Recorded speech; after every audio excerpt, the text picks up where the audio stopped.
അന്ന് 7 സ്ത്രീകൾ ഒരു പുരുഷനെ പിടിച്ച്, ഞങ്ങൾ സ്വന്തം വകകൊണ്ട് അഹോവൃത്തി കഴിക്കുകയും സ്വന്തം വസ്ത്രം ധരിക്കുകയും ചെയ്തു കൊള്ളാം. നിന്റെ പേർ മാത്രം ഞങ്ങൾക്കിരിക്കട്ടെ, ഞങ്ങളുടെ നിന്ന നീക്കിക്കളയണമേ എന്ന് പറയും.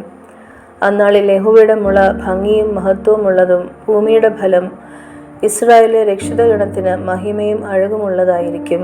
കർത്താവ് ന്യായവിധിയുടെ കാറ്റുകൊണ്ടും ദഹനത്തിൻ്റെ കാറ്റുകൊണ്ടും സിയോൻ പുത്രിമാരുടെ മലിനത കഴുകിക്കളയുകയും യെരുശലേമിൻ്റെ രക്തപാതകം അതിൻ്റെ നടുവിൽ നിന്ന് നീക്കി വെടിപ്പാക്കുകയും ചെയ്ത ശേഷം, സിയോനിൽ മിഞ്ചിയിരിക്കുന്നവനും യെരുശലേമിൽ ശേഷിച്ചിരിക്കുന്നവനും ഇങ്ങനെ യെരുശലേമിൽ ജീവനുള്ളവരുടെ കൂട്ടത്തിൽ പേരെഴുതിയിരിക്കുന്ന ഏവനും തന്നെ വിശുദ്ധൻ എന്ന് വിളിക്കപ്പെടും. യഹോവ സിയോൻ പർവ്വതത്തിലെ സകല വാസസ്ഥലത്തിന്മേലും അതിലെ സ്വഭായോഗങ്ങളിന്മേലും പകലിനൊരു മേഘവും പുകയും രാത്രിക്ക് അഗ്നിജ്വാലയുടെ പ്രകാശവും സൃഷ്ടിക്കും.